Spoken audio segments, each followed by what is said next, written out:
Hello বন্ধুরা, শুভ দুপুর। চলে এলাম রোজকার মতো রান্না নিয়ে। তো আজকের কি রান্না করেছি চলো তোমাদের দেখিয়ে দিই। আর প্রচণ্ড ঠান্ডা লেগেছে আমার, এত কাশি হচ্ছে বন্ধুরা, কি বলবো, খুব ঠান্ডা লেগেছে।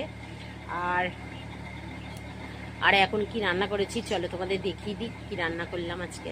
চলো দেখো, এখানে আমি ভেজে রেখেছি আমি, এই দেখো, পেঁয়াজ রসুন, এটা হচ্ছে পেঁয়াজ রসুন। আর এখানে এই যে কাঁচা লঙ্কা ঠেসে নিয়েছি, এই যে আলুর সাথে কাঁচা লঙ্কা এই যে ঠেসে নিয়েছি। তো শুকনো লঙ্কা দিইনি, এটা আলু দিয়ে কাঁচা লঙ্কা ঠেসে আর এই যে রসুন পেঁয়াজ ভাজা দিয়ে মাখবো। এই যে মাখাটা এইভাবেই, এই যে ওপর থেকে এটা ছড়িয়ে দিয়ে, ও দারুণ। তো অনেক দিন পরে এই মাখাটা করছি, আলু মাখাটা দারুণ। এত সুন্দর লাগে বন্ধুরা, খেতে খুবই সুন্দর লাগে। তো এই মাখা করছি, গরম গরম মাখছি। ওই সবে গরম গরম লাগিয়েছি। আর এই দেখো ভাত বাড়া হয়ে গেছে, আর এইদিকে ভাত বেড়ে রেখেছি একসাথে, ছেলে আর আমি খাবো। এই লেবুটা বার করো, আর এই বাটিটা আস্তে করে এদিকে এই খোলো তো, প্লেটটা, ডালটা। আর এই দেখো ঘাঁটো একটুখানি হাতাটা দিয়ে, ও এদিকে নিয়ে এসো।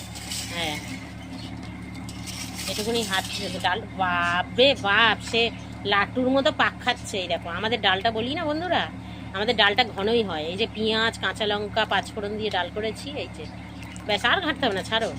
এই যে এই ডাল করেছি, আমাদের ডালটা একটু ঘনই হয়, কেন ঘন ছাড়া আমরা খাই না। সত্যি, যেটা আমাদের ডাল কোনোদিনই পাতলা হয় না, ঘনই হয়। আর এখানে দেখো কথা বলতে বলতে আলু মাখাটাও হয়ে গেল, দারুণ আলু মাখাটা হয়েছে।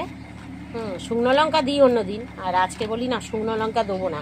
আর আজকের বলি পেঁয়াজ রসুন, এই দেখো রসুন, এই যে রসুন, বেশ করে পেঁয়াজ রসুন দিয়ে আলুটা ভালো করে মাখছি। মানে খেতেও টেস্টি লাগে, খুব সুন্দরই লাগে। তো এই আলু মাখা লেবু দিয়ে, ওই যে লেবু কাটা আছে, লেবু দিয়ে ডাল দিয়ে একদম ঘপাঘপ মেরে দেবো। তো আজকের মেনু এই, আর কিছু করিনি। তো অনেক অবেলা হয়ে গেছে, আর 3:30 বাজে, চলো খেয়ে নিই। আর আমরা ঘরে থেকেও, আমার বর আজকে ঘরে ছিল, তো ঘরে থেকেও আমাদের এরম লেট, মানে খেয়ে একটা অভ্যেস হয়ে গেছে এরকম টাইমে।